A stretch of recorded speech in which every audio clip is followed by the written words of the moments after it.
السلام عليكم وتحية خالصة لكل الرجاويين والرجاويات داخل المغرب وخارجه. معاكم اسمك من اسم القناة، وجينا ليكم اليوم بخبر اللي فعلا هز مواقع التواصل وخلى قلوب الجماهير الرجاوية تدق فرحة. بدر بانون غادي يتم تقديمه رسميا كلاعب ديال الرجاء. بدر بانون الراجل اللي ماشي غير لاعب. بدر بانون خريج مدرسة الرجاء واللي عاش مع الفريق لحظات المجد والحماس، راجع للدار بعد مغامرة احترافية ناجحة. فالأهلي المصري ومن بعد فالدوري القطري مع قطر. هاد اللاعب ماشي غير مدافع، راه شخصية قائد ورمز للروح الرجاوية، كيعرف يلعب برجليه، كيعرف يوجه الدفاع، وعنده تجربة إفريقية ودولية كبيرة. ماشي أي لاعب كيوصل لهذا المستوى. تفاصيل الصفقة، المصادر المؤكدة كتقول إنه الصفقة دازت فسرية تامة، وبانون تنازل على بزاف ديال الأمور باش يرجع للفريق اللي كبر فيه، وهذا دليل قاطع على حبه للرجاء وعلى الرغبة دياله فمساعدة الفريق باش يرجع للمسار الصحيح. شنو غادي يضيف بانون للرجاء؟ تجربة كبيرة، لعب نهائيات قارية مع الرجاء ومع الأهلي، وفاز بكأس دوري أبطال إفريقيا.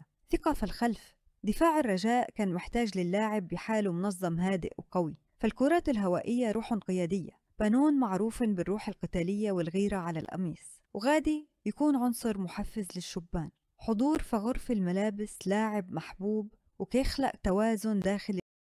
شنو غادي يضيف بانون للرجاء؟ تجربة كبيرة، لعب نهائيات قارية مع الرجاء ومع الأهلي، وفاز بكأس دوري أبطال إفريقيا. ثقة في الخلف، دفاع الرجاء كان محتاج للاعب بحاله منظم هادئ وقوي، فالكرات الهوائية روح قيادية. بانون معروف بالروح القتالية والغيرة على القميص، وغادي يكون عنصر محفز للشبان. حضور في غرف الملابس، لاعب محبوب وكيخلق توازن داخل المجموعة. خوتي ما تنساوش تديروا لايك للبث، تبارتاجيو مع أصحابكم، وخليوا لي آراءكم في الكومنتيرات. شنو رأيكم في رجوع بانون؟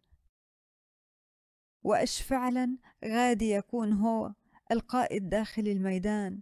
وشنو طموحاتكم مع هذا الرجوع القوي؟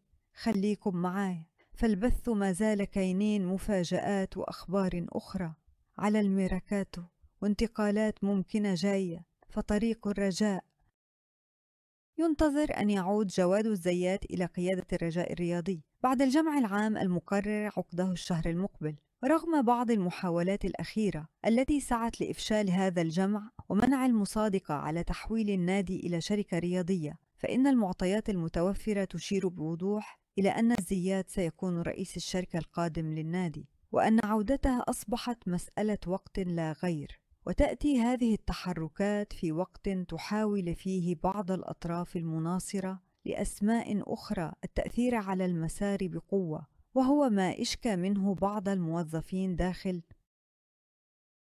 الشركة. إلا أن الاتجاه العام داخل البيت الرجاوي يبدو محسوما لصالح عودة الزيات إلى منصبه كأعلى سلطة داخل النادي، إلا في حال حدوث انقلاب في الآراء يوم الحسم. هو الأمر المستبعد حسب المعلومات اللازمة التي توفرت عليها. بيرواين يرفض الإعلان عن الجمع العام قبل الانتهاء من التدقيق في حسابات الرجاء الرياضي. عملية التدقيق أصلاً انطلقت متأخرة، وستستغرق على الأقل 10 أيام إلى 15 يوماً، ما يعني أنه لم يعلن عن الجمع العام قبل الأسبوع الثاني من يونيو. السؤال إذا كان هذا موقف بيرواين، لماذا صرح في إذاعة راديو مارس أنه على أبعد تقدير سيعلن عن موعد الجمع العام قبل الاثنين الماضي؟